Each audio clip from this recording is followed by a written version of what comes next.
Siap. Gerak. Setengah. Tengah. Tengah. Letak kanan. Gerak.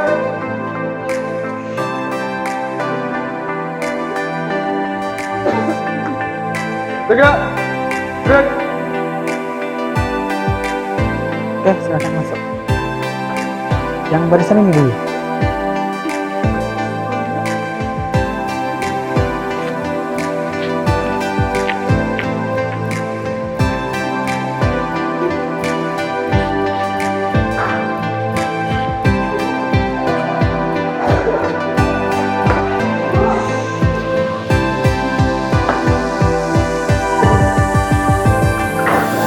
Disiapkan, kemudian kita baca surat Al-Fatihah setelah membaca doa.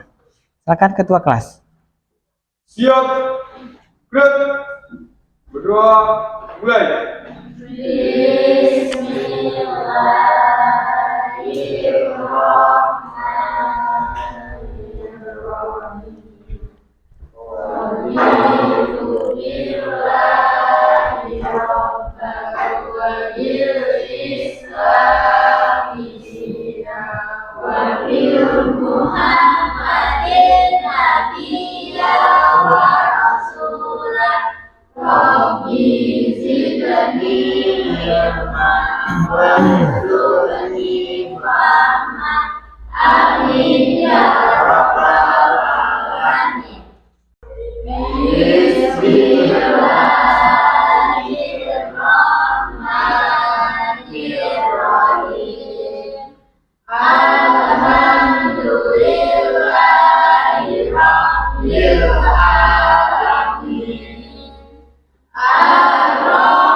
Bagaimana kabarnya?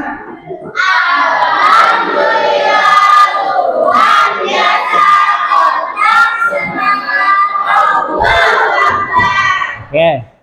Untuk meningkatkan rasa cinta kita kepada negara kita, marilah kita menyanyikan salah satu lagu nasional. Lagu Garuda Pancasila, biar agak semangat sedikit ya. Siapa yang bisa memimpin ke depan? Ayo, silakan Kesya. Oke. Garuda Pancasila, akulah pendukungmu, patriot proklamasi, sedia berkorban untukmu. Pancasila dasar negara. Pelajaran, silakan dilihat kiri kanannya, ada sampah. Bajunya yang masih keluar tolong dimasukkan. Ini anak bapak yang ganteng, kenapa bajunya baju hijau? Siap, kemarin ada acara baju pramuganya hilang. Bisa hilang baju pramuganya. Besok dihilangkan lagi kepalanya ya. Boleh, Pak. Oke, baiklah Anda semuanya. Sudah tidak ada sampahnya? Ya. Oke. Siapa yang tidak hadir hari ini? Resi, Nisa, Cindy, Aris, Fajar. Siapa? Resi, Resi kemana? Alfa, izin. Izin kemana dia? Oke. Mojang? Cabut duluan pulang. Agar kalian semangat dalam belajar, Bapak punya video. Silakan diperhatikan video Bapak berikut.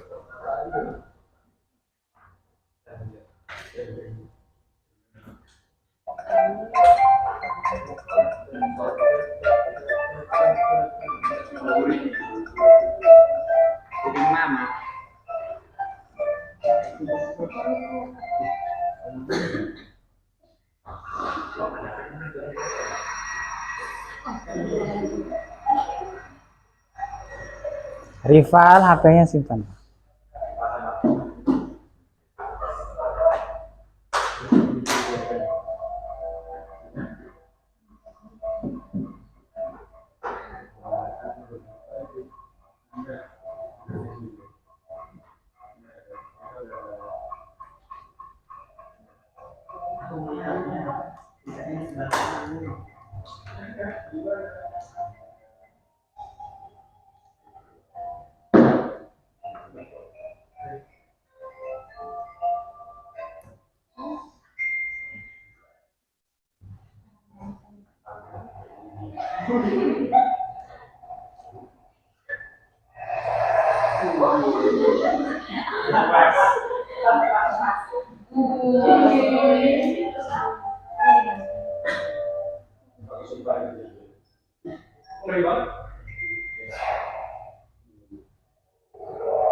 Kira-kira yang bisa diambil dari video tersebut. 1, siapa bisa? Bangun pagi. Oke. Kenapa harus bangun pagi? Supaya selamat ke sekolah. Yang kedua, apa lagi? Tidur tepat waktu, jangan begadang. Ya. Harus disiplin mengatur waktu. Jangan kebanyakan begadang nonton bola, tahu-tahu paginya kesiangan, ke sekolah terlambat, pagar udah ditutup, nggak bisa masuk lagi. Ketika masuk lokal, kemudian disuruh keluar sama gurunya. Pernah mengalami hal seperti itu? Syukur, alhamdulillah kalau tidak. Masih ingat apa materi kita minggu lalu? Masih. Apa? Tentang pizza? Hadis dan Ijma sebagai sumber hukum Islam. Ya, Al-Quran dan hadis sebagai sumber hukum Islam.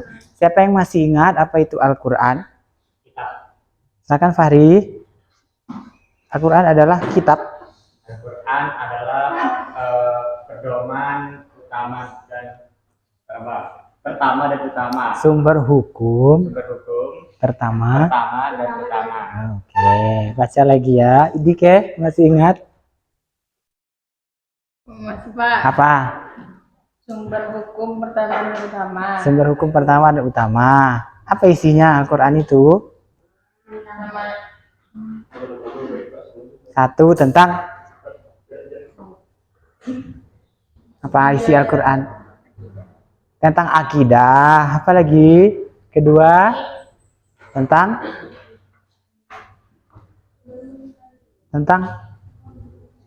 sholat ada nggak dalam Al-Quran? Ada. Tentang puasa? Ada. Itu namanya ibadah. Kemudian hadis apa itu, masih ingat? Perkataan siapa hadis itu? Perkataan Nabi. Nah, sekarang kita masuk sumber hukum yang ketiga, yaitu ijtihad. Nah, apa itu ijtihad? Sesuatu yang dilakukan kalau tidak ada di dalam Quran Dan hadis. tidak ada dalam hadis, maka kita cari di dalam ijtihad. Ijtihad itu bisa nanti kesepakatan ulama, bisa juga nanti menyamakan, mencari kesamaan sehingga dia sama-sama ada hukum. Tujuan pembelajaran kita pada hari ini, silakan siapa yang mau baca? Baca yang di depan, yang ini. Apa enggak?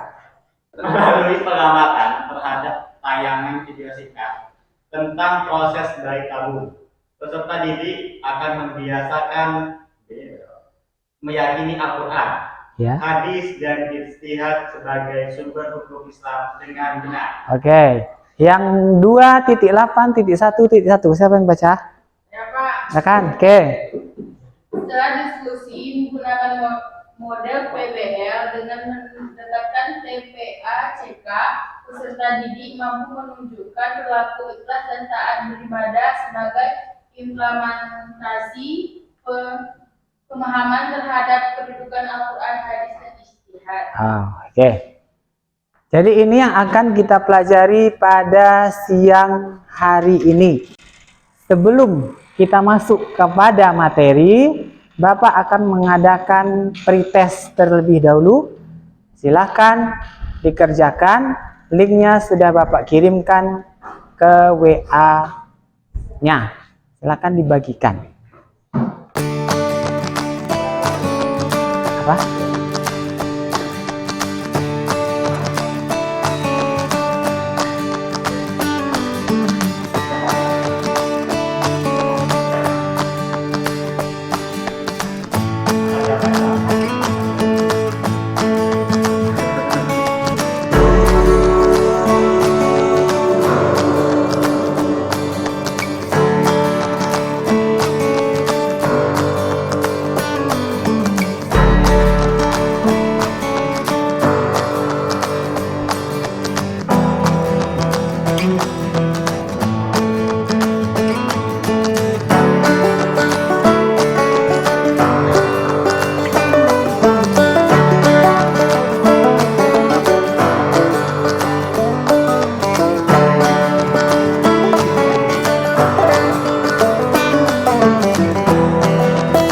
Materi kita yang akan kita bahas pada pertemuan kali ini adalah ada 4 macam.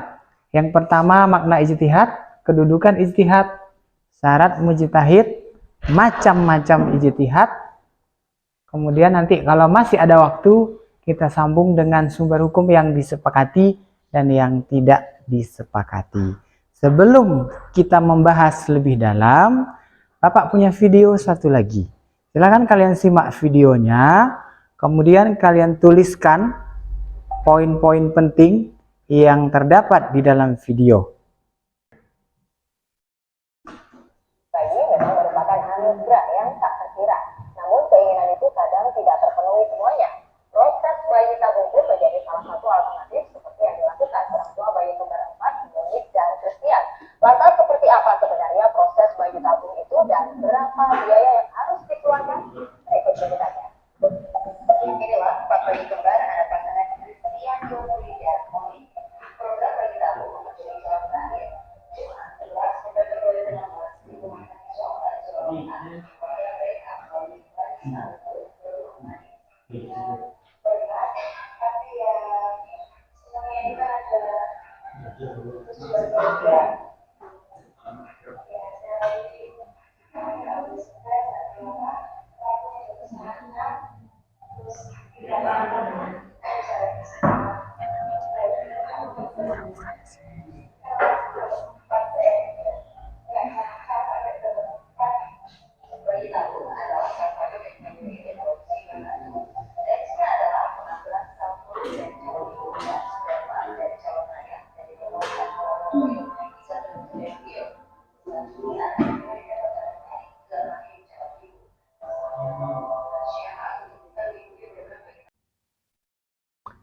Apa yang terbesit di pikirannya tentang video tadi?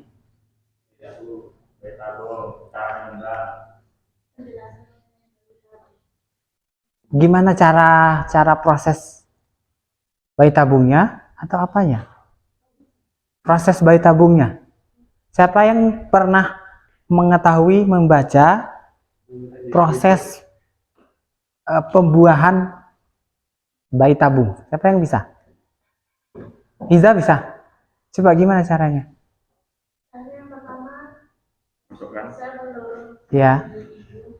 diambil menggunakan alat semacam selang, Ya. kemudian dipindahkan ke anaknya sejenis inkubator tapi bentuknya seperti tabung. Ya. Kemudian diambil juga sel sperma dari suaminya, Diteteskan ke sel telur, Ya. dibiarkan. Tapi kalau sekiranya sel telurnya itu sama seperti sperma itu jadi, Ya. setelah beberapa bulan dimasukkan lagi ke perut. Oke. Benar, sudah mendekati kebenaran, dikit lagi. Ada lagi yang mau menambahkan? Boleh nggak bayi tabung itu? Boleh. Hukum itu kan ada wajib, sunat, haram, makruh, mubah, halal. Nah, bayi tabung itu apa hukumnya? Apa hukumnya? Hukumnya pidana. Kok pidana? Hukum itu wajib, sunat, haram, makruh, mubah, Sunnah. halal. Sunnah. Halal. Halal. Bayi tabung itu halal. Halal. Berarti boleh dimakan dong. Wajib. Mubah. Mubah itu artinya boleh. Syaratnya memang proses pembuahan tidak bisa dilakukan secara normal. Kan orang ketika menikah, kan ada rahimnya itu yang tidak kuat dalam melakukan proses pembuahan, maka dilakukan pembuahan di luar. Setelah terjadi pembuahan, nanti dipindahkan lagi ke rahim si ibu dari pasangan suami istri yang sah. Kan duduk berkelompok, kayak kemarin aja. Yang ini berdua sama yang belakang itu berdua juga, yang itu berdua, yang ini berdua. Oke? Ya, Pak. Mbak maksudnya berdua ke belakang.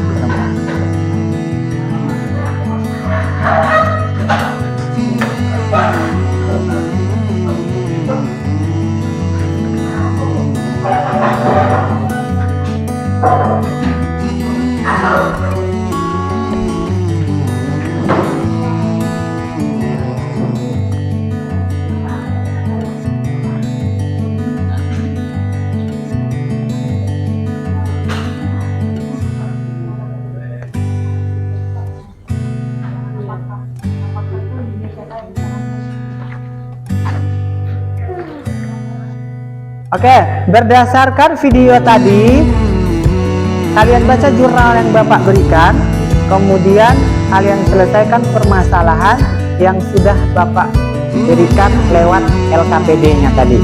Silahkan bekerja, waktunya 20 menit.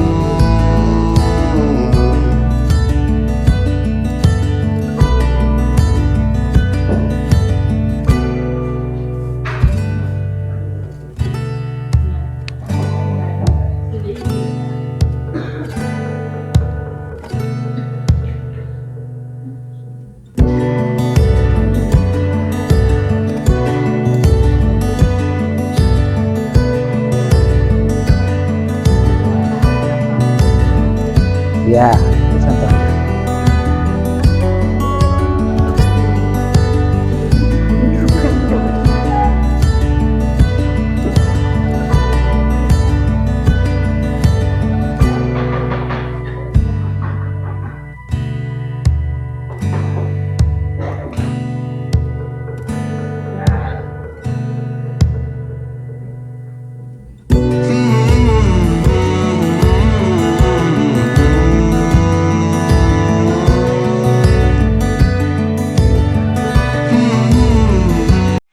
Bagaimana? Sudah selesai? Sudah. Oke, kelompok siapa yang mau tampil pertama? Saya. Ya, silakan maju ke depan.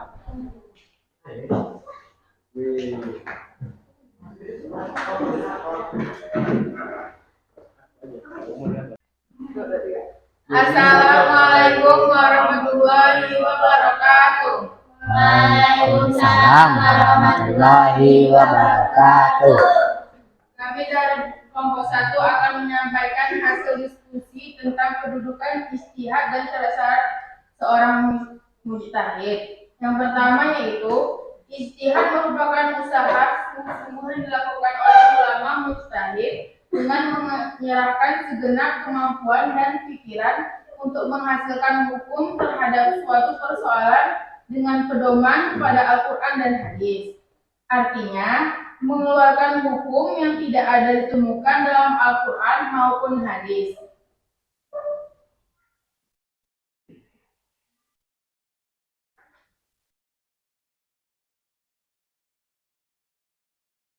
Dua, kedudukan ijtihad sebagai sumber hukum adalah contohnya jual beli online, azan menggunakan pengeras suara, DSB.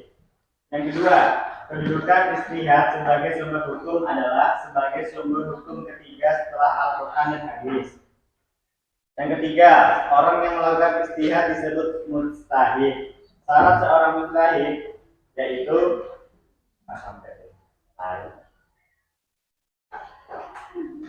A. Menguasai ilmu bahasa Arab beserta cabang-cabangnya. B. Menguasai ilmu Al-Quran beserta cabang-cabangnya. C. Menguasai ilmu hadis beserta cabang-cabangnya. D. Menguasai ilmu fikih dan usul fikih. E. Niat ikhlas karena Allah Subhanahu wa taala. Baiklah, apakah ada yang ingin bertanya? Saya, Silakan. kenapa ijtihad perlu dilakukan? Oke, nanti dijawab. Kelompok 2, Kelompok dua, ada yang ingin bertanya? Silakan. Silakan. Berdiri. Apa contoh ijtihad yang ada di Indonesia? Ya. Kelompok ketiga ada yang mau bertanya? Ya, tidak. Baiklah, pertanyaan tersebut akan dijawab oleh rekan saya, Yuri. Yang pertama, karena tidak semua persoalan umat manusia bisa ditentukan hukum atau penyelesaiannya dalam Al-Quran. Dua, apakah jumlah produk yang ada di Indonesia? A. Penentuan di antara 1 Ramadan dan 1 Syawal yang dimana seluruh ulama melakukan penelitian terhadap hukum Islam dalam melakukan tata-tata dari 1 Syawal. B. Permasalahan terhadap bayi tabung yang dimana menjadi sebuah masalah bagi orang yang tidak memiliki keturunan dan tidak ada pada zaman Rasul. C. Seluruh minuman yang membuat orang mabuk adalah bagian dari mana kamar yang dimana akan saling memabukkan. Baiklah, apakah sudah terjawab? Sudah. Baiklah, saya akhiri sesi presentasi kali ini. Jika ada salah atau lebih, mohon dimaafkan. Wassalamualaikum warahmatullahi wabarakatuh. Waalaikumsalam warahmatullahi wabarakatuh. Kita beri aplaus untuk kelompok 1. Baik, silakan kembali ke tempat duduknya.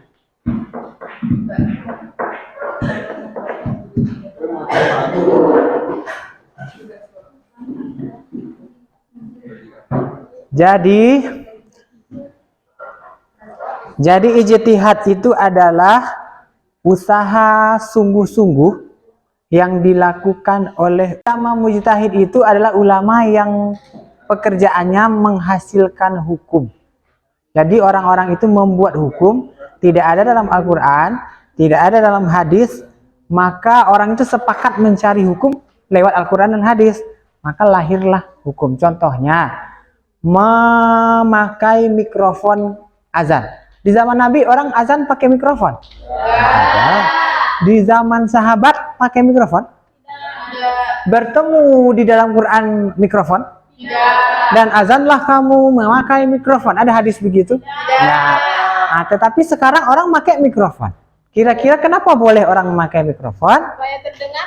Nah, karena ada manfaat di dalamnya. Kalau sekarang azan tidak pakai mikrofon, orang nggak datang ke masjid. Sedangkan sudah pakai mikrofon aja nggak datang juga kan? Apalagi nggak pakai mikrofon. Kalau zaman Nabi dulu, orang azannya naik ke bukit. Bukit-bukit yang tinggi, kemudian berteriak di situ, azan. Nah, dengar, karena dulu penduduknya kan dekat-dekat rumahnya, naik ke bukit yang tinggi, kemudian azan di atas itu. Sekarang, kan nggak ada lagi bukit.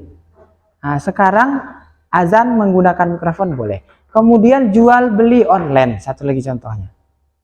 Nabi ngajarkan, juallah di Shopee, kan nggak begitu? Nggak kan? Ayo kamu jual barangmu di Bukalapak atau di Blibli atau apa misalnya, kan nggak begitu? Atau di Tokopedia. Nah, sekarang orang melakukan itu. Jadi asalnya tidak ada dalam Al-Quran, tetapi karena ada kemudahan di situ, ada dinilai kebaikan, maka boleh melakukannya. Nah, orang yang melakukan ijtihad itu disebut dengan mujtahid. Nah, apa syarat-syarat mujtahid? Seperti yang sudah disebutkan oleh kelompok 1 tadi. Oke, untuk melihat pemahaman kamu terhadap materi ini, silahkan kamu kerjakan soal yang sudah Bapak bagikan ke WA-nya. Silahkan dikerjakan 10 menit.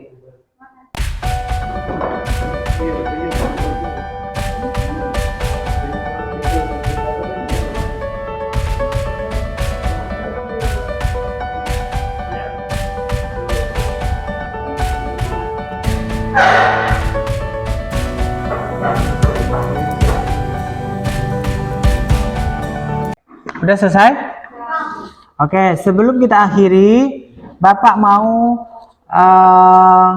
meminta tanggapan kalian terhadap pelajaran kita pada hari ini, sekaligus memberikan kesimpulan terhadap materi yang kita bahas pada siang hari ini.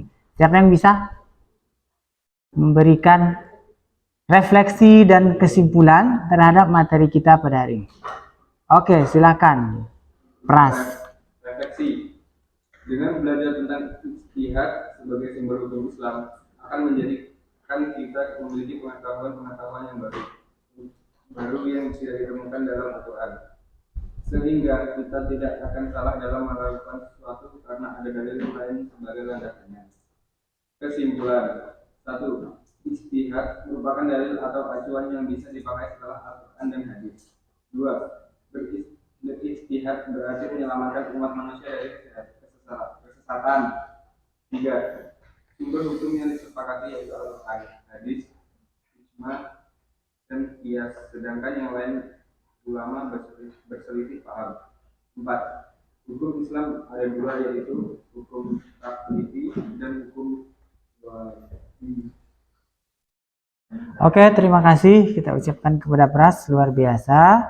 Pertemuan minggu depan, tugasnya adalah kalian akan membuat peta konsep tentang bentuk-bentuk ijtihad yang ada di Indonesia. Demikian sajalah materi kita pada siang hari ini. Kita akhiri dengan membacakan Alhamdulillahirabbil alamin.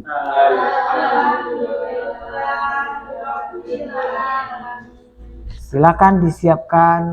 Siap. Gerak. Bersyukur. Mulai.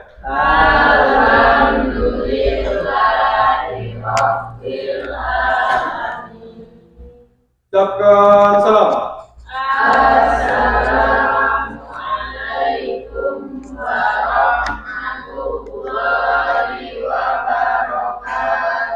Waalaikumsalam warahmatullahi wabarakatuh.